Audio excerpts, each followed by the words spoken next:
And we're not acting like saints here, to people watching. It's not like, we haven't done those things or still do those things. Yeah. I got a weakness for cookies. I see a cookie there and I'm salivating. Oh my God. Yeah. But for me, I always thought it was self-control. I didn't know there was something going There's on more to it, biological. Oh, for sure. I didn't know that. For sure. I was like, man, my self-control, man, I'm fighting it. But then I'll have like 10 cookies. You can try to I know. God. We've We're the done cookie that. club. Yeah.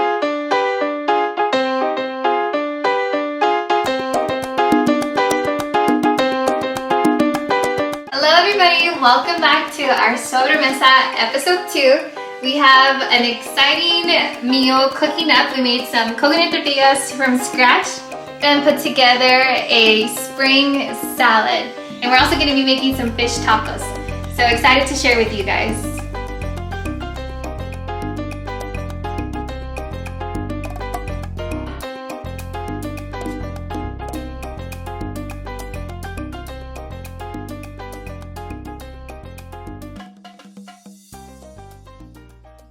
So, one thing I want to talk to you about is nootropics. So I've recently, as part of my whole self-improvement interest and passion and stuff, started to do a deep dive into nootropics. Ones that are sustainable, healthy, long-term, have some kind of benefit.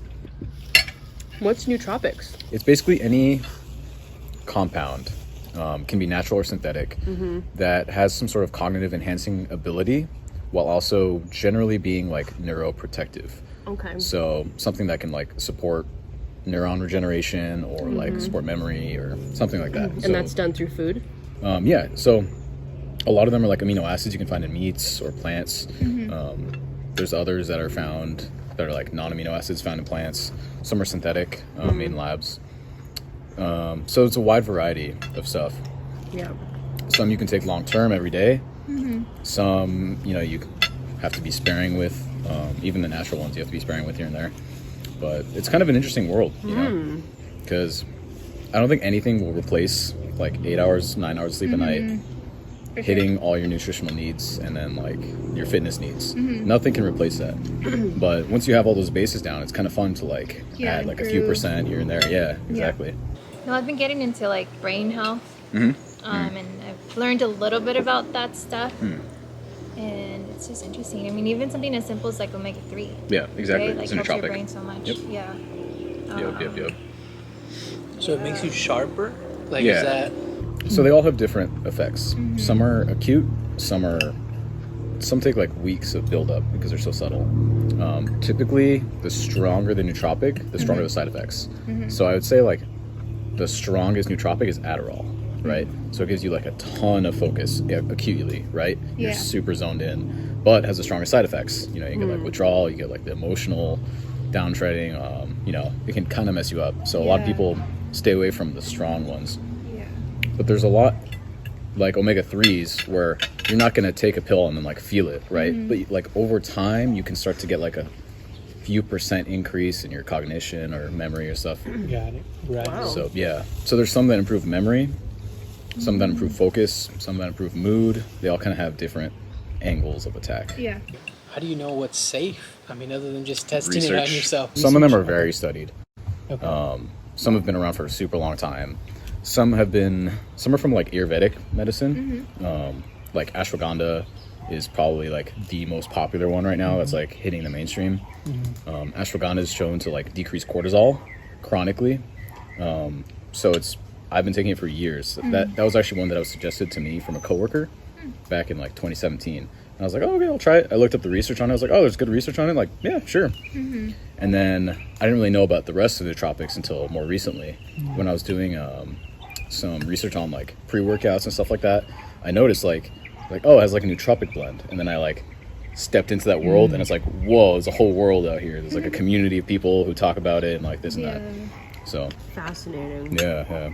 Wow. It's another world, huh? I know. You haven't heard about it at all? I hadn't. Yeah, it's pretty quiet, but I have a feeling kind of I got into keto back into 2017. It wasn't really heard of there, right? Everyone was kind of making fun of it, you're eating fat to lose fat kind of thing. Didn't make sense. But then over the next few years it blew up. You see keto products in stores now everywhere kind of thing. I have a feeling this might be one of those things. Maybe not quite as big as keto was, but I have a feeling it's going to be one of those communities that becomes more and more mainstream. I think so too, because Alzheimer's is becoming like so prevalent now. Exactly. And there's like one stat where 1 out of 2 people over 80 years old will have Alzheimer's. Like, that's the stat. That's scary. And it's super scary. Yeah, because I want to make it past 80. Yeah, like you want to be like able and like moving. So like brain health, I'm seeing a lot more like podcasts come out on that. Like there's a lot more people like speaking out on brain health, which you don't really think about. Just like feeling like a little fatigued or not being able to like remember something or not being able to learn as fast. It's actually like you're slowing down like in your brain. There's something going on. I think about that in terms of stress, though. Like whether it's your job, your family, whatever, that stress can really mess you up. You just get like foggy brained and you're like, For sure. can't think Stress straight. can literally kill you. Like just having too much cortisol in your body at all times shortens your life for sure. I've been like reading a lot more about like stress and like what actually happens in your body, where you get these they're called like cytokines or like messengers, and the worst one is one called interleukin 6, which will just cause like a bunch of like inflammation in your body. But that's just like if you're stressed, like if we have like a heated argument, like I can we don't yeah, but if we do, you know, because someone like decorates the plate. Oh man, Yeah, they drop all stuff. Brutal, huh? you're gonna have to pay for that one later, man. it's like it can raise my interleukin 6 and mess me up. But it's like real. And even like they say if you're like angry at somebody and you don't let that go and you're like grudges. bitter and you have like a grudge, it is killing you. Yeah, Literally killing you? literally It killing you. literally is. Yep, Like, it's it's not like- just in your brain, It's not. I mean, it is in your horrible. brain and it's like Yes. messing up your brain. Yes. but not exclusively. Wow. But yeah, it's crazy how like that's so true. What do you guys think about how some people seem to handle stress better than Yeah, others? that's true. Like, what do you think that's tied to? I think mindfulness is a huge part of it. Okay. I think like if you're getting a new stress in your life, like let's say when your parents die, right? Like everybody has to go through it at some point, but when it's a new thing, it's really, really hard, right? But I feel like once you start to learn the process of grief, you start to learn your body, like how you can start to deal with it over time, you start to become a little bit like thicker skinned every time, you know? Because first time, like let's say you lose a pet when you're a kid, that's gonna like hit you real hard. And it doesn't necessarily get easier the older you get, but you grow more of an understanding of it maybe, and it maybe does get like, I guess, a little bit more tolerable over time. And I think that can apply for like stress in the workplace, stress at home. Once you get hit by it, your body starts to learn how to defend against it a little more over time, I think. So a mix of experience, but then I also think like perspective, like life perspective. You can have the smallest inconvenience in your life get in your head and like stress you out and like ruin your day, ruin your week. So true. But, you know, if you practice like mindfulness and understanding like perspective and gratefulness for the world, smaller things tend to be like, that's okay. You know, like at least I have these things. So just thought process, I think, can be a huge part of it as well. Yeah, I think meditation's a huge part of that because there are some people that I know personally that have had plenty of experience with stressors, whether it's death, work, whatever, and they don't want to face it. They'll just push it back, push it back, push it back. And even if you ask them like, hey, you know what, you want to practice mindfulness or meditation together, you know, I'm happy to do that, they just don't want to deal with it. And there's so many people that I think are like that. I mean, outside of our families and stuff, just people in general. Totally. Because I went to hang out with some people not that long ago, and I think I was being really naive, thinking I've taken so much time during the pandemic to work on myself, and you know, I want to come out better, basically. And so I thought other people were doing the same, you know, and I was really naive thinking that. So when I hung out with these people and they were the same exact where we were pre-pandemic, I was like, like I was confused. I just said, I don't think I want to associate myself with these people, because that was pre-pandemic Drea. Like, I want to be the new version of myself. And I want to hang out with people who have that same mindset. So it's really interesting to see, like, even through the pandemic, like, who's handled it well, how have people handled it, who's still struggling, that kind of stuff. It's interesting you say that because I had a similar conversation with Mike recently about surrounding yourself with growth-minded people and how those are like the healthiest and strongest relationships that you can keep that really like put you in the right direction. Because I've noticed now that I'm, you know, out of high school, out of college, I'm looking back and some of my friends, you know, they don't find the same passion in self-improvement. They don't really care about this or that, you know. They're very okay with just living a certain way, you know, kind of floating for this is how you could say it, I guess. And there's nothing necessarily wrong with that. Like, I'm not gonna criticize them, but I'm always the kind of guy who's trying to like show them like, hey, I learned like I found a lot of happiness through like mindfulness, meditation, bodybuilding, whatever, you know. There's a lot of avenues you can do it. And the friends that I've really stuck with are the ones that like are like, hey, yeah, like I like doing this too, like I like doing that too.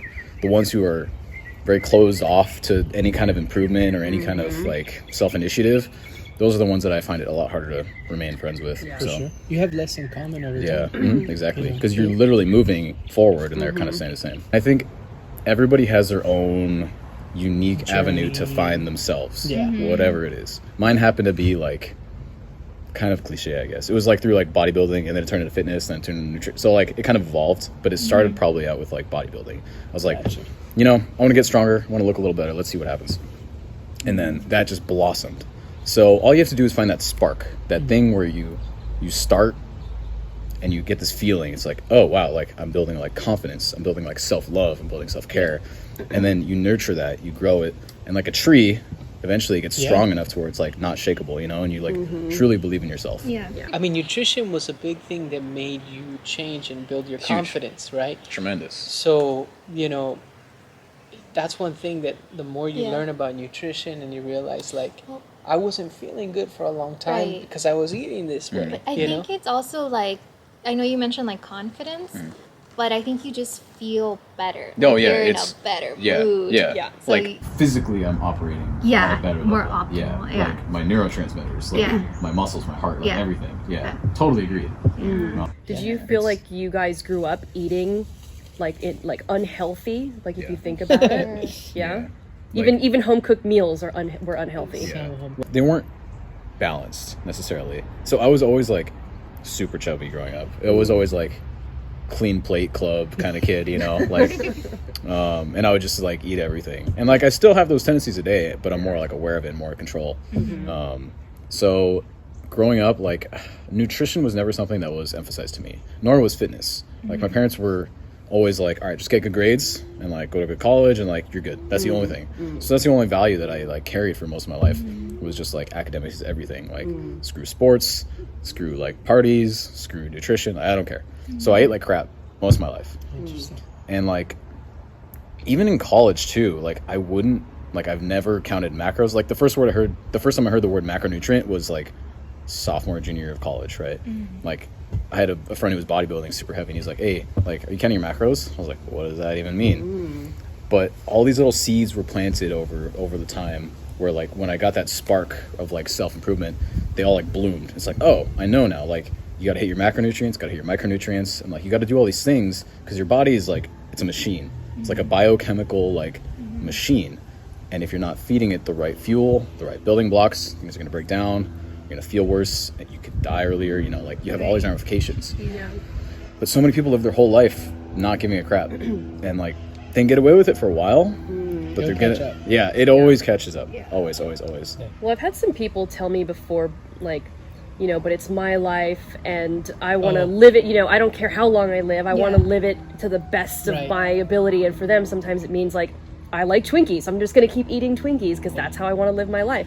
So I don't know, I guess maybe it is a little bit controversial, because it's like, do you pressure somebody? I mean, granted, I don't think Twinkies is the best way to live your life, but you know, do you pressure somebody to be like, hey, there's alternate ways of having a good time, or do you just kind of, you know, let them, especially if it's somebody that you care about, you know, do you let them just... If you care about them, I think you But speak there's up. also, I think, like a different thing going on with like the chemicals in your brain. Like with sugar, like there's some controversy about like, is sugar addicting or is it not?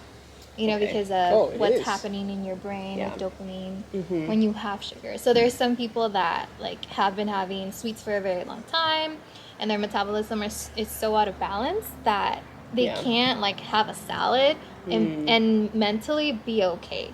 Wow. It's like a thing that they have to have. And Mike and I have talked about like, well, no, like I know you've said like, oh, it should be like self-control, this and that. But when you have these actual like messengers in your brain that are telling you, you know, like, okay, maybe a Twinkie or like something sweet or a cookie. I think maybe we've all had that experience where like you kind of see a cookie and you start salivating. You're like, oh, that cookie looks good, and you kind of want it, and it's just you and the cookie. Like you feel like it's calling you, it's pulling you. Like, what in the world is that? Right? There's something going on in your brain, and we don't like connect that. You think it's just like, oh, it's just me, but no, like there's something there. Well, you recognize like, hey, I ate that, and then I felt bad afterwards. And not until like, you know, we were going out, I never did that. I would eat something, I would feel bad, and I'd be like, that's weird, I felt bad. I never thought like it's because I ate this hot dog or whatever it was before. And so you're very aware, and it's, if we can become aware of like, our body is telling us it didn't like what you put into it. So maybe you need premium gas. Exactly. You need a better fuel. It's true. So how do you think that people, because obviously like you're saying that, you know, you grew up a certain way, but you had some kind of switch in your brain that was like, I'm going to make a change. And so it's like, does this come from self-motivation, or, you know, does somebody see something somewhere and they're like, oh, that celebrity's doing it, so I'm going to do it too? Like, what do we need to do to help inspire more people to actually be better versions of themselves, whatever that looks like for them? You know, not that they're following the same thing that everyone else is doing. My number one rule is seek discomfort.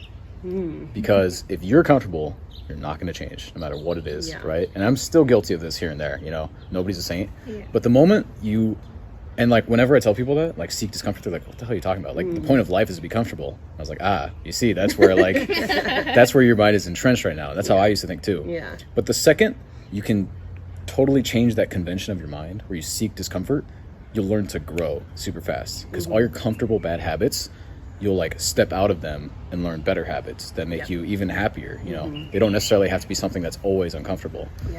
Like going to the gym, super uncomfortable your first few weeks, few months, but then once you get going, it's like, it's addicting, you know. It's such a positive thing for your life. It's no longer a negative thing.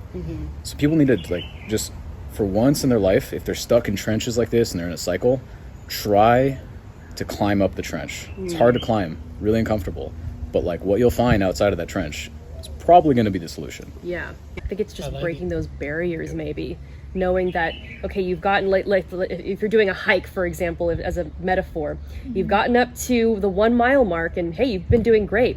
But what happens when you push past that 1 mile mark? You know, what's next to come? And I know it's scary, like the unknown. You're like, oh, I don't know what's out there. But usually I always tell people that you don't lose if you go push past that barrier, because you either gain like some form of wisdom that you didn't have before, or there's some kind of success that comes out of that, whatever that looks like. So I'm like, you just can't lose by pushing past a certain barrier. But I mean, take that how you take that. There's some things that you're like, okay, maybe don't do that. You know, don't be jumping off cliffs with no, you know, I agree with it, and I think that also, who are you around? If you're in an environment that is constantly feeding you what you're trying to get out of, that could be hard to get out of. So if you can surround yourself with where you want to be, it's uncomfortable. Like he said, you seek uncomfortable, be uncomfortable. But also, if you can have a solid support group, whether it's your partner or friends or family, that you know that you can count on them if you need something, you know? I can't remember if I was saying it here or somewhere else, but, you know, somebody was saying that you are a result of the 5 people that you surround yourself by or whatever. And I really take that to heart, because I'm like, when I'm surrounded by certain people that make me feel de-energized, or that make me feel like, well, I've pushed way past this like 2 years ago. Like, I feel like I'm back in a place that I don't want to be anymore. It is, you can tell the difference when you put yourself in a situation with people who are so much better than you. And it's not like you're trying to be like, oh, you know, I'm competing with them. It's like, no, I want to get inspiration from those people. Like, they can push me to that next level. I can learn from these people. But always be in a state of cognitive dissonance where you're like, this guy's way up the mountain. Like, why am I not there? Like, I'm climbing too. What you need to realize is like we all have different mountains. You know, some are higher than others. Some have more challenges. You know, if you're born unfortunate or whatever. Right. But what you can learn from those people is how to climb, and you can learn for yourself. Like, hey, I look back like, and I'm a mile up higher than I was like a month ago. You know, you want to learn how to be able to climb for yourself and keep moving. Yeah. Okay, so thank you guys for joining Sobremesa number 2. Hope you guys enjoyed, and if there's anything that you guys want us to talk about in our next Sobremesa, make sure to comment below. Thanks for watching, guys. Woo! Bye. Cheers to everyone. Cheers. Thank you, Andrew, for joining. Oh, that's right, Andrew. Yeah. No, say it. I forgot to mention Andrew. And that guy. Special guest, Andrew. Thank you so much for joining and giving us your, 2 cents on our combo today about nutrition. So, Yeah, let's do it. Cheers! Woo! Take 2.